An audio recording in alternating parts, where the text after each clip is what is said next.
اللہ مجھے حافظ قرآن بنا دے، قرآن کے احکام پہ بھی مجھے کو چلا دے۔ الحمدللہ رب العالمین والصلاة والسلام علی سید المرسلین، اما بعد فاعوذ باللہ من الشیطان الرجیم، بسم اللہ الرحمن الرحیم۔ الصلاة والسلام علیک یا رسول اللہ وعلی آلک واصحابک یا حبیب اللہ۔ الصلاة والسلام علیک یا نبی اللہ وعلی آلک واصحابک یا نور اللہ۔ السلام علیکم ورحمۃ اللہ وبرکاتہ۔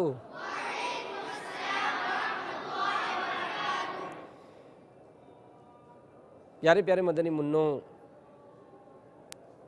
حضرت سیدنا امام بخاری علیہ رحمۃ اللہ الباری فرماتے ہیں کہ حضرت سیدنا حذیفہ بن یمان رضی اللہ تعالی عنہ نے ایک شخص کو دیکھا جو نماز پڑھتے ہوئے رکوع اور سجود یعنی سجدے یہ پورے ادا نہیں کرتا تھا، تو اس سے فرمایا کہ تم نے جو نماز پڑھی اگر اسی نماز کی حالت میں انتقال کر جاؤ تو حضرت سیدنا محمد مصطفیٰ صلی اللہ تعالیٰ علیہ وآلہ وسلم کے طریقے پر تمہاری موت واقع نہیں ہوگی۔ اور نسائی کی روایت میں یہ بھی ہے کہ آپ رضی اللہ تعالیٰ عنہ نے اس سے پوچھا کہ تم کب سے اس طرح نماز پڑھ رہے ہو؟ تو اس نے کہا 40 سال سے۔ فرمایا تم نے 40 سال سے بالکل نماز ہی نہیں پڑھی، اور اگر اسی حالت میں تمہیں موت آ گئی تو دین محمدی صلی اللہ علیہ وآلہ وسلم پر نہیں مرو گے۔ تو پیارے پیارے مدنی منوں، آج الحمدللہ ہمارے ساتھ ابو خلیل محمد عقیل مدنی یہ رکن شورا موجود ہیں، اور الحمدللہ عقیل بھائی جو ہیں ہمارے مجلس مدرسۃ المدینہ کی طرف سے پوری دنیا میں ان کے پاس ذمہ داری بھی ہے۔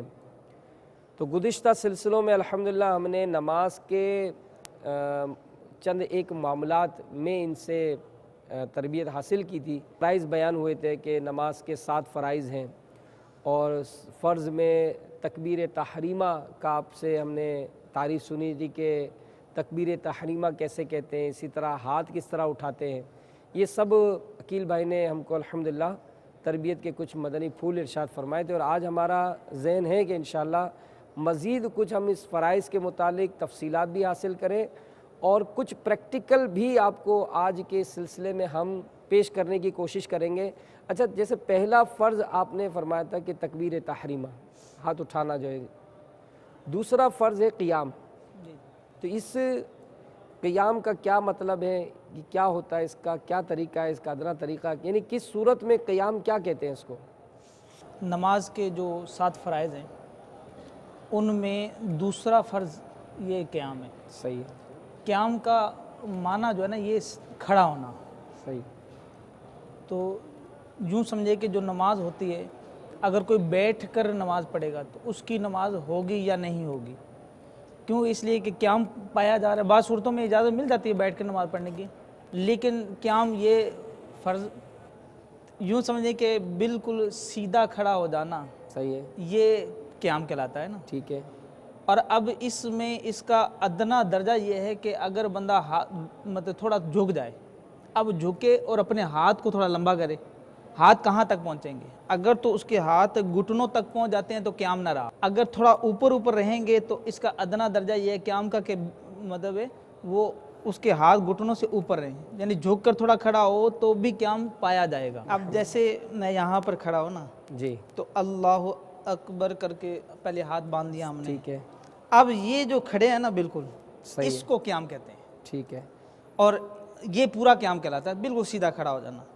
اور ادنا قیام یہ ہے کہ یہاں تک، یہ اب میرے یہاں گھٹنے ہیں تو گھٹنوں سے اوپر تک، یہاں تک بھی اگر کوئی یوں کر کے کھڑا ہوا ہے تو اس کا قیام مان لیا جائے گا. ٹھیک ہے. تو یہ اس کا ادنا درجہ ہے. اگر یوں یہاں تک اگر کوئی یوں کر کے کھڑا ہوا تو اس کا قیام نہیں ہے، کیونکہ یہ تو ہاتھ گھٹنوں تک پہنچ رہے ہیں. صحیح. تو یہ رکوع کہلائے گا، یہ قیام سے آگے نکل گیا. تو یعنی کہ جب بھی مطلب نماز شروع کرنی ہے تو ہم کو اب اس کا مستحب یعنی افضل طریقہ کیا ہوگا؟ بہترین طریقہ تو یہ ہے نا کہ جب ہم کہیں گے نا اللہ اکبر، اب یہاں پر بالکل یہ سیدھے ہم کھڑے ہوئے ہیں تو یہ پورا اور سیدھا قیام کہلاتا ہے اور یہی افضل ہے. یعنی سیدھا کھڑا ہونا یہ مطلب یہ مستحب طریقہ ہے کہ بالکل سیدھا. لیکن جیسے آپ نے کہا کہ بعض صورتوں میں نماز بیٹھ کر بھی پڑھنے کی اجازت ہے، جی جی. تو یہ کس نماز میں قیام فرض ہوگا؟ ہاں جی، یہ ہوگا جو فرائض ہے. صحیح. نماز فجر ہو گئی، ظہر کی نماز ہو گئی، اسی طرح عصر مغرب، جو ہمارے فرائض نماز ہیں، فرض نمازوں میں. اس کے علاوہ ہے سنت فجر میں، یہ بھی بیٹھ کے نہیں پڑھ سکتے. سنت فجر بھی بیٹھ کے نہیں ہو سکتی. صحیح ہے. اور اس کے ساتھ ساتھ وطر کی نماز جو واجب ہے، اچھا. تو وطر کی نماز بھی کھڑے ہو کر پڑھنی پڑے گی. صحیح. پھر جو چھوٹی عید جس کو ہم کہتے ہیں اور بڑی عید کہتے ہیں، قربانی والی عید ہوگی، اور اسی طرح جو میٹھی عید جس کو کہتے ہیں رمضان کے بعد. رمضان کے بعد جو آتی ہے، صحیح ہے. ان میں بھی کھڑے ہو کر ہی پڑھنی نمازیں. اچھا. یعنی اس میں وہ عذر وہ الگ بات ہے، باقی یہ کہ اگر کھڑے مطلب یہ کھڑے ہو کر پڑھنی پڑے گی. اگر بلا عذر یہ بیٹھ کر پڑھیں گے تو پھر نماز نہیں ہوگی، کیونکہ فرض ہے نا نماز. جی جی جی. تو قیام بھی فرض ہے. تو پیارے پیارے مدنی منو، سمجھنے کی بات ہے کہ جو فرض نمازیں ہیں جس میں آپ کی فجر کی 2 فرض ہو گئے، ظہر کے 4 فرض ہو گئے، عصر کے 4 فرض ہو گئے، مغرب کے 3 فرض ہو گئے، اسی طرح عشاء کے 4 فرض ہو گئے، اور ساتھ ہی عشاء کی جو وطر ہیں وہ بھی ہم کھڑے ہو کر پڑھیں گے. مزید جو فجر کی سنتیں ہیں وہ بھی کھڑے ہو کر پڑھنی ہیں. اسی طرح عیدین کی جو نماز ہے، دونوں عیدوں کی نماز، یہ بھی مطلب ہم کھڑے ہو کر پڑھیں گے. تو یہ آپ نے ماشاءاللہ اس کی تفصیل بتائی. مزید بھی اس میں ظاہر تفصیل تو ہوگی. تو اب اگر جیسے مثال ہمارے مدنی منع آپ کو کہے کہ بھائی میں تو بہت تھکا ہوا ہوں، اب جیسے آپ نے کہا کہ بھائی یہ نمازیں پڑھیں گے تو کھڑے ہو کر ہی پڑھنا ہے. جی جی. لیکن اس میں بعض اوقات تو مسجدوں میں کرسیاں بھی رکھی ہوئی تھی، ہم تو دیکھتے ہیں کہ بھائی وہ جوان لوگ جو ہے نا وہ بھی بیٹھ کے نماز پڑھ رہے ہوتے ہیں. تو ہمارے مدنی منوں کو آخر ایک کیا ایسی تربیت ہو کہ جس میں ان کو پتہ ہو کہ کب تک کھڑے ہو کر پڑھنے کی کوشش کرنی ہے، بیٹھ کے یوں اجازت نہیں ہے، اور بیٹھ کر کس طرح اجازت ہوگی؟ اس میں یہ کہ 2 صورتوں میں اس کے بیٹھنے کی اجازت مل جائے گی. صحیح ہے.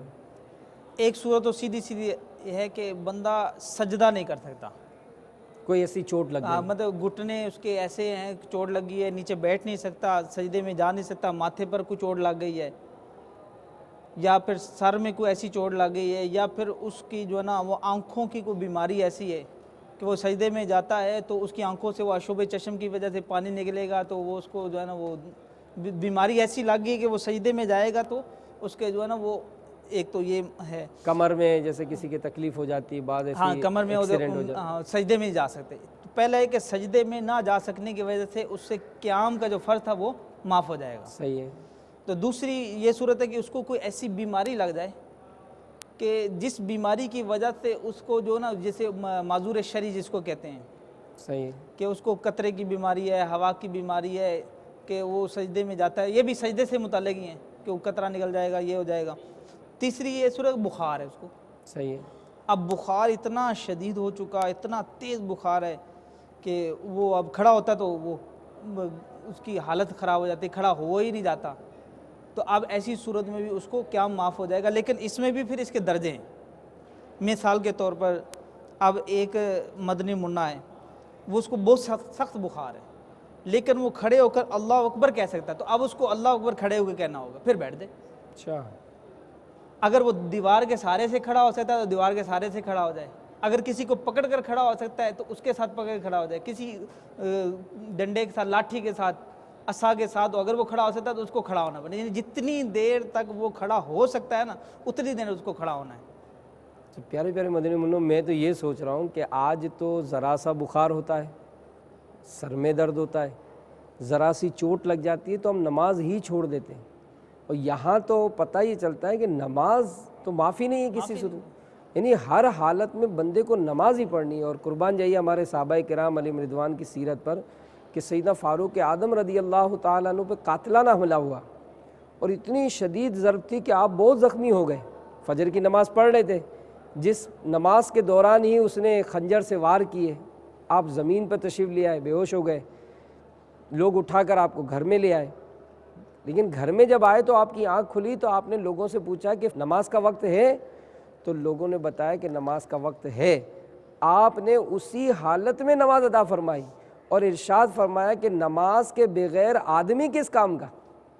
تو نماز ایک اہم ترین عبادت ہے، تو نماز کو تو خیر کسی صورت میں چھوڑنا نہیں۔ تو یہی ہم نے قیام کا سنا کہ بلا عذر چھوٹی موٹی بیماری، چھوٹی موٹی تکلیف کی وجہ سے یہ جو بیٹھ کے نماز پڑھتے ہیں یہ درست نہیں ہے۔ اچھا، اس میں نے ایک بات اور غور کیا تھا، میں نے کہا میں آپ سے پوچھوں گا ضرور، مدنی منوں کا اس میں بہت وہ ہوتا ہے، جیسے بعض اوقات ہوتا ہے کہ بھائی مدنی منوں کا ہوگا کہیں نہ کہیں کہ سوتے کہیں ہیں تو اٹھتے کہیں ہوں گے، یہ لڑکتے بہت ہیں نا، یہ لڑکتے بہت ہیں، مطلب جیسے امی نے یہاں سلایا صبح اٹھے وہاں پر، کوئی بھائی بھی کہتا ہوگا کہ بھائی یہ بہت لاتیں مارتا ہے، تو ابو بھی اپنے پاس نہیں سلاتے، بھائی یہ تو سونے ہی نہیں دیتا ہے، کبھی یہ لات مارتا ہے کبھی وہ لات مارتا ہے، تو لڑکتے بہت رہتے ہیں یہ۔ تو یہ نمازوں میں بھی دیکھا ہے ان کو، نماز میں بھی یوں سمجھے کہ اگر یہاں باندھے نا نیت یہاں کی ہے تو یہ نماز پڑھیں گے تو کبھی یہ پیچھے ہو رہے ہوں گے، کبھی آگے، مطلب یہ چلت پھرت ہوتی رہتی ہے نماز میں۔ تو اس کا بھی کوئی ہے طریقہ کہ ایک جگہ جم کے کھڑے رہیں نماز میں؟ بالکل، اس میں بھی مدنی منوں اور خاص کر جماعت میں تو صفے درست کرا دیں امام صاحب کہ بھائی صفے درست کریں، آپ صفے درست کی تو مدنی منع چیک کریں آپ اپنے آپ کو کہ آپ جب نماز پڑھتے تو صف تو درست کر لی، آپ نے نیت بھی باندھ لی، اب جب اٹھے تو پتہ چلا وہ آگے والے سے یا تو بہت آگے ہو گئے، یا پتہ چلا وہ پیچھے والا بھی اس کا سر ٹکرا رہا ہے آپ سے، بھائی یہ کیسے ٹکرا رہا ہے؟ آپ یہ لڑک کیوں رہے ہیں، یہ آگے پیچھے کیوں ہو رہے ہیں؟ یہ لڑکتے بھی ہیں اور تھوڑا سا یوں بھی کرتے ہیں، دھکا دیتے ہیں، دھکا بھی مارتے ہیں۔ اللہ، ایسا لگتا اصل میں یہ ہوتے تھوڑا بھی شعور بیدار ہو رہا ہے الحمدللہ، لیکن دعوت اسلامی کے مدنی منوں کا جو ہے نا، یہ دیکھا ہے ماشاءاللہ یہ بہت سیریس اور بہت اچھے انداز میں کرتے ہیں۔ تو بہرحال یہ آگے پیچھے ہونا یہ تو پھر آگے مکروہات میں چلا جائے گا اور ناپسندیدہ اعمال میں چلا جائے گا، اور بعض صورتوں میں تو اگر اس کو یوں کر کے یوں کرتے رہیں گے تو یہ تو کھیلنا کہلائے گا، اور نماز میں کھیلنا یہ مکروہ تحریمی، اور ایسی نماز تو دوبارہ پڑھنی پڑے گی، واجب الاجادہ ہو جائے گی۔ یہ بھی آپ نے کہا وہ امام جو خاص کر تراویح میں، وہ تراویح میں کبھی یوں جھوم رہے پینڈولم کی طرح، جیسے گھڑی کا جو پینڈولم گھومتا ہے وہ اس طرح مطلب جھوم رہے ہوتے، کبھی یوں جا رہے ہوتے کبھی یوں جا رہے ہوتے، تو یہ بھی طریقہ درست نہیں ہے۔ نماز کے متعلق ہم نے واقعہ سنا نا کہ جو سجدہ صحیح طور سے نہیں کرتا تھا تو بزرگ فرمایا کہ گویا آپ نے 40 سال سے نماز ہی نہیں پڑھی، تو غفلت کے ساتھ یہ نماز نہیں ہوتی ہے، بالکل توجہ کے ساتھ نماز پڑھیں گے۔ قیام کی حالت کو ہم نے سیکھا کہ قیام اس طرح سے کریں گے۔ اچھا، یہ تو دوسرا فرض ہو گیا قیام کا، تو آج پریکٹیکل بھی ہیں تو انشاءاللہ آج رکوع کر لیتے ہیں۔ تیسرا فرض ہے قرات، تو انشاءاللہ ہم قرات کا جو اس کے متعلق جو سوالات ہیں وہ انشاءاللہ اپنے اگلے سلسلے میں کریں گے۔ ہم آج رکوع، کیونکہ آج پریکٹیکل بھی کرانا ہے آپ کو، تو قیام کے بعد جو رکوع ہوگا تو رکوع کا ادنا طریقہ کیا ہوگا؟ رکوع کا ادنا درجہ وہی ہے جیسے ہم یہاں پر کھڑے ہوئے نا، اب ہم نے قرات کی، صحیح ہے، قرات کرنے کے بعد اب رکوع میں جائیں گے تو اللہ اکبر، تو یوں کر کے ہم رکوع کرتے ہیں۔ تو یہ رکوع ہے کہ اپنا یہ جو ہتھیلی ہے اور یہ انگلیاں ہیں، اس کو جو نا ہم رکھیں گے گھٹنے کے اوپر اور انگلیوں کو کھول دیں گے اور اس کو پکڑ لیں گے، اور یہ بالکل ہمارا جو ہے نا یہ بازو بھی سیدھے ہوں، ہماری جو پیٹھ اور یہ سارا ہے یہ بھی بالکل سیدھا ہو، اور ہماری نظر بالکل سامنے ہو، تو یہ پورا کا پورا سیدھا رکوع کہلاتا ہے۔ کہ یہاں تک کہ روایات میں آتا ہے کہ اگر پانی کا پیالہ اگر اوپر رکھ دیا جائے تو یہ گرے نہیں، بالکل سیدھا ہو، تو یہ پورے کا پورا رکوع ہے، اور یہاں پر یہ مکمل رکوع کہلائے گا۔ اور اگر ہمارے یہاں بعض جو جن کو دیکھا گیا نا رکوع کرتے ہوئے وہ یوں کرتے ہیں، تو یوں کر کے وہ آگے چلے جاتے ہیں نا، تو اس طرح یہ رکوع نہیں پایا جائے گا، کیونکہ رکوع کا ادنا درجہ یہ ہے کہ ہاتھ پہنچائیں تو گھٹنوں تک پہنچ جائیں۔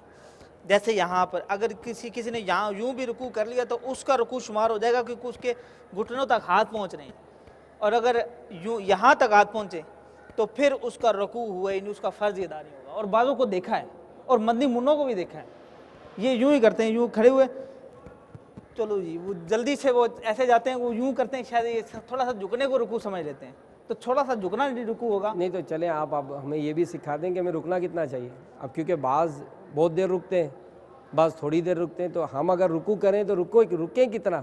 رکوع میں رکنا ہے جیسے ہم یہ نا اللہ اکبر سبحان ربی العظیم سبحان ربی العظیم سبحان ربی العظیم، پھر اتنی دیر جو ہے نا وہ بندہ رکے، یعنی ٹھہر کر تسلی کے ساتھ یہ پورا مطلب 3 مرتبہ تسبیحات کے کہنے تک رکے۔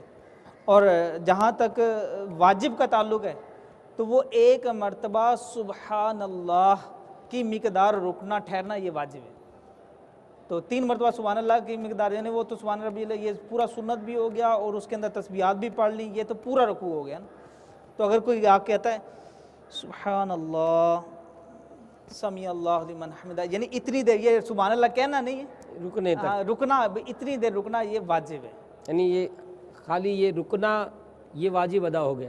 ہاں اگر لیکن افضل اور بہتر یہی ہوگا، پیارے پیارے مدنی منوں، ہمیں یہ سیکھنے کو ملا ہے کہ ہمیں جب نماز پڑھنی ہی ہے تو ایسی پڑھیں نا جو کہ اللہ کو پسند آئے۔ بھئی ہم ظاہر قاری صاحب کے روب میں، امی کے روب میں، جلد بازی میں کیوں نماز پڑھتے ہیں؟ نماز پڑھنی ہے تو اس طرح پڑھیں کہ رب تعالیٰ راضی ہو جائے۔ ہمارے اسلاف بزرگان دین یہ بہت ہی خشوع اور خضوع کے ساتھ نماز پڑھتے تھے، بڑی توجہ ہوتی تھی ان کی۔ تو نماز میں جیسے ہم نے سنا کہ رکوع کرنا ہے، تو ہم جب رکوع میں جائیں گے تو کم از کم 3 مرتبہ سبحان ربی العظیم سبحان ربی العظیم سبحان ربی العظیم کا ورد کریں۔ تو اگر ہمارے یہ مدنی منع کچھ آگے آ جائیں، تاکہ اب تک جو ہم نے ہاتھ اٹھانے کا طریقہ، ہاتھ باندھنے کا طریقہ، قیام کا طریقہ، اور خاص کر جو رکوع میں جانے کا طریقہ، تو یہ اگر آپ ہمارے مدنی منوں کو اگر پریکٹیکل تھوڑا بتائیں۔ صلو علی الحبیب۔ صلی اللہ تعالیٰ۔ اب ہمیں صف بنانی ہے جیسے مسجد میں ہے نا۔ اب جیسے امیر علیہ سنت فرماتے ہیں کہ اپنی ایڑیاں اور کندھے ایک سیدھ میں کر کے صف کو درست کر لیجئے۔ تو یہ کس چیز کو ملائیں؟ یہ اپنی انگلیوں کو ملائیں یا اپنی یہ ایڑی کو ملائیں؟ یہ کیا کس طرح کیا طریقہ ہوگا؟ ایڑی جو ہے نا، ایڑی یہ پیچھے والی کہلاتی ہے نا، صحیح، یعنی یہ ایڑی ہے ہماری، یہ ایڑی ٹھیک ہے۔ تو اب ایڑیوں کو اگر یہ بالکل وہ برابر، یہ یوں سمجھیں کہ ایڑیاں ہیں، اگر ایڑیوں کو یوں برابر رکھیں گے نا تو بالکل صف، اگر نیچے کچھ لائنیں لگی ہوئی ہوں نہ لگی ہوں، یہ صف بالکل سیدھی ہو جائے گی۔ ماشاءاللہ۔ تو یہ پیارے پیارے مدنی منوں ہمیں سیکھنے کو ملا کہ جب بھی جماعت سے نماز پڑھنی ہے تو اب جیسے کہا جاتا ہے کہ اپنے کندھے اور ایڑیاں ایک سیدھ میں کر لیں، تو اس کا مطلب یہ ہوتا ہے کہ یہ جو ایڑی ہے ہماری، یہ جو ایڑی ہوگی یہاں سے میں ان کے ساتھ ملاؤں گا، ٹھیک ہے نا، اور جو میرے برابر میں ہوگا میں اس کو بھی اپنے ساتھ ملاؤں گا۔ تو آپ بھی اپنی ایڑیاں ایک سیدھ میں کر لیں، ٹھیک ہے۔ آپ ذرا چیک کریں ایڑیاں، ہاں سب ماشاءاللہ۔ اچھا، اسی طرح جو کندھے ہوں گے، یہ کندھے بھی ہمارے ٹچ ہونے چاہیے۔ کندھے بالکل آپس میں ایسے ہو کہ بالکل مل کے یوں کھڑے ہوں کہ صحابہ کرام کے فرماتے تھے کہ ایسا جیسے ہمارے کندھے چھل رہے ہوتے ہیں نا، یعنی ایسے بالکل ساتھ لگے ہوئے۔ یہ اس میں بھی بعض روایتیں ہیں کہ وہ شیطان داخل ہو جاتا ہے، شیطان بالکل گھس جاتا ہے اور اندر آگے نماز خراب تو کرنے کی شیطان کے خلاف جنگ۔ ہاں، شیطان کو تو آنے ہی نہیں دینا ہے، یہ بدبخت نماز پڑھنے بھی نہیں دیتا ہے، اور جب پڑھتے تب بھی یہ نہیں چھوڑتا ہے۔ تو ہم کو تو شیطان کو مایوس کرنا ہے، تو ہم جب کھڑے ہوں گے تو کندھے بھی ہمارے ملے رہیں گے اور ہماری ایڑیاں بھی درست ہوں گی۔ اچھا، دوسرا آپ نے ہاتھ اٹھانے کا جو طریقہ بیان کیا، تو اب یہ ہمارے مدنی منع اب ہاتھ اٹھائیں اللہ اکبر کہہ کر، پہلے تو ہاتھ اٹھائیں کہ ہاتھ کس طرح اٹھانا سکھایا تھا آپ لوگوں کو؟ ہاتھ اٹھائیں، کانوں کی لو کے ساتھ بھلے چھوئیں لیکن اس طرح نہ چھوئیں کہ بالکل ہتھیلیاں اوپر کی طرف چلی جائیں۔ اب آپ کی انگلیاں تھوڑی زیادہ کھلی نظر آ رہی ہیں، تھوڑا نرم کریں، تھوڑا ڈھیلی کریں، بالکل نارمل پوزیشن پر رکھیں، ایسے کر کے نا جی ماشاءاللہ۔ اچھا، اب ہمیں ہاتھ باندھنے، تو نماز میں یہ بھی ہم نے سیکھا تھا کہ جب ہم ہاتھ اٹھائیں گے تو اور قیام کی حالت میں ہماری نظر یہ اس جگہ ہوگی جہاں ہم سجدہ کرتے ہیں، ٹھیک ہے؟ تو گردن یوں بالکل جھکا کر نہیں، بلکہ یوں سامنے رکھ، سیدھی گردن رکھ کے نظر نیچے رکھنی ہے۔ اب اللہ اکبر کہنا نا، جی تو اللہ اکبر، تو ایسا نہیں کہ اللہ اکبر، پورا بولنا نہیں ہے، ساتھ ساتھ کرنا ہے اللہ اکبر، یوں کر کے ناف کے نیچے ہاتھ باندھیں، ذرا باندھ کر دکھائیں پورا اللہ اکبر کہیں بلند آواز سے، سبحان اللہ، ماشاءاللہ، بہترین، بہت اچھے یعنی انداز میں اس میں شروع یہاں سے کرنا ہے اللہ اکبر، ٹھیک ہے؟ تو یہ شروع ہم کو کان کی لو سے کرنا ہے اور ہاتھ باندھتے ہوئے ہمیں پورا کر دینا ہے۔ پورا کریں۔ اچھا، اب جیسے ہاتھ باندھنے کا جو آپ نے طریقہ بیان کیا ہے اس کے مطابق اب آپ یہ دیکھیں ذرا، ناف، یہ ناف ہے نا ہماری، اس ناف کے نیچے ہاتھ رکھیں گے یوں کر کے، اور پھر اپنی یہ جو 3 انگلیاں ہیں اس کو رکھیں گے کلائی کے اوپر، اور اپنے انگوٹھے اور چونگلیاں اس کو ہم کلائی کے اوپر رکھ کے تو اپنی یہ ناف کے نیچے کر لیں گے، اور نیچے سے ہاتھ نظر نہیں آنا چاہیے، بالکل وہ نیچے چھپا ہوا آنا چاہیے، ذرا چیک کریں آپ اپنا۔ اچھا، آپ تھوڑا انگلیوں کو ملا لیں ایسے، ٹھیک ہے، ماشاءاللہ، بہترین، ماشاءاللہ۔ یہ انداز ہو گیا۔ تو پیارے پیارے مدنی منو، جو آپ کو اس وقت بھی سکھایا گیا تھا کہ جو تکبیرات کہی جائیں گی اس میں الفاظ کو بڑھائیں گے نہیں، جیسے جو درست تھا وہ یہی تھا اللہ اکبر، ٹھیک ہے؟ تو یہ اس میں اللہ اکبر، یہ اس طرح سے ہم کو نہیں بڑھانا، بلکہ ہمیں دہرانا ہے اللہ اکبر، دہرائیں اللہ اکبر، اللہ اکبر، ٹھیک ہے؟ تو اب جیسے ہماری نظر اب سجدے کی حالت میں، اب ہم نے کرنا ہے رکوع، تو آپ نے ہمیں سکھا تو دیا ہے، اب یہ ہمارے مدنی منع رکوع میں جائیں گے، ذرا ان کا بھی انداز دیکھ لیں۔ تو اب آپ نے کرنا ہے رکوع، تو رکوع میں کس طرح جائیں گے؟ اللہ اکبر کر کے رکوع میں جائیں۔ اب آپ دیکھیں کہ جو آپ نے سکھایا تھا، جی، رکوع میں آپ یہ دیکھیں، ذرا چیک کریں، اب کیا آپ نے اپنے گھٹنوں کو پکڑا ہوا ہے؟ صحیح، ماشاءاللہ، انگلیاں آپ کی کھلی ہوئی ہیں، گھٹنوں پر زور تو نہیں ڈالا ہوا نا؟ ہاں، زور نہیں ڈالنا، وزن ڈالیں گے نا تو پھر جب ہم کھڑے ہوں گے نا پیچھے گرنے کا اندیشہ ہوتا ہے، تو صرف پکڑنا ہے نا اس کو اچھے طریقے سے۔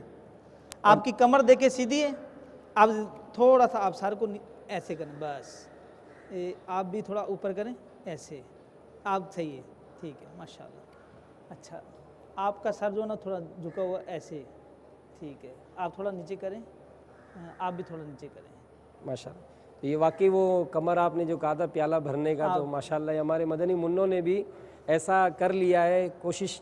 اب یہ پورا رکوع ہے نا، ماشاءاللہ، مکمل رکوع، اس کو پورا رکوع کہتے ہیں کہ پیٹھ کے اوپر پیالہ رکھ دیا جائے، اس میں پانی ہو تو گرے نہیں۔ ماشاءاللہ۔ تو اب اس میں 3 مرتبہ سبحان ربی العظیم پڑھنا ہے۔ اچھا، اس میں مدنی منع جو ملک بھر میں ہمیں دیکھ رہے ہیں، دیکھیں اس میں جو تربیت ہوئی وہ یہ ہوئی کہ بعض اوقات مدنی منع یہ کونیاں نکالتے ہیں، یہ کونیاں یوں کر کے کھڑے ہوتے ہیں یا پھر یوں کر کے کھڑے ہوتے ہیں، بالکل ساتھ لگی ہوتی ہے نا، تو یہ بالکل سیدھا، ہم کو ہاتھ جو ہے بالکل سیدھا رکھنا ہے اور کمر بالکل اسٹریٹ رکھنی ہے، اور ساتھ ہی ہم نے یہ بھی سنا کہ نظر اس وقت حضور یہ دونوں پاؤں کے درمیان، دونوں پاؤں کے درمیان میں ہو یا انگوٹھوں کے اوپر ہو یا پھر سامنے بھی ہو تو بھی ٹھیک ہے۔ ٹھیک ہے۔ اب سمیع اللہ لمن حمیدہ کہ اگر کھڑے ہوں ذرا،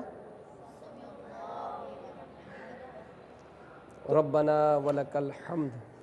تو چلیں اس کی بھی ہاتھوں ہاتھ تربیت ہو ہی جائے کہ یہ اس وقت ہماری نظر کب ہو، کہاں ہوگی۔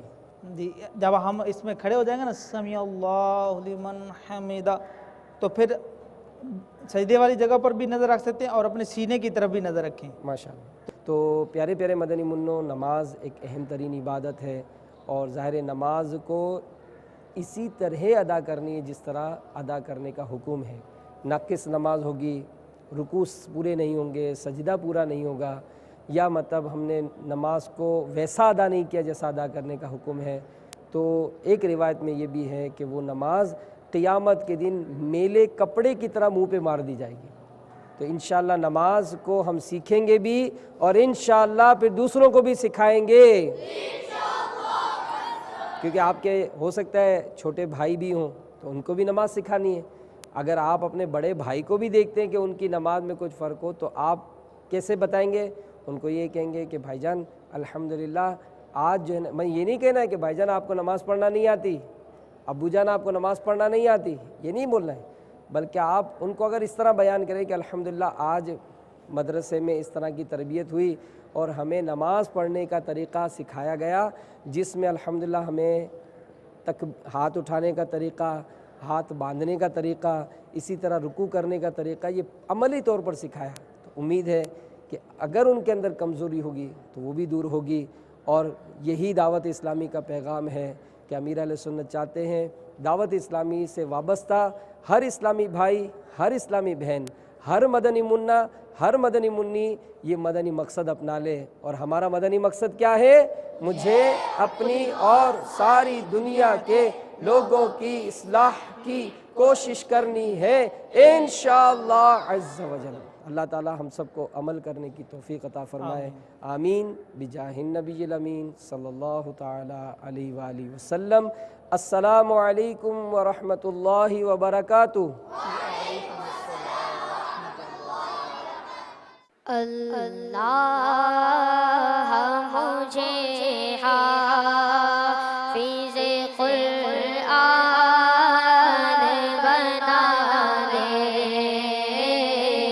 قرآن کے احکام پہ بھی مجھے کو چلا دے۔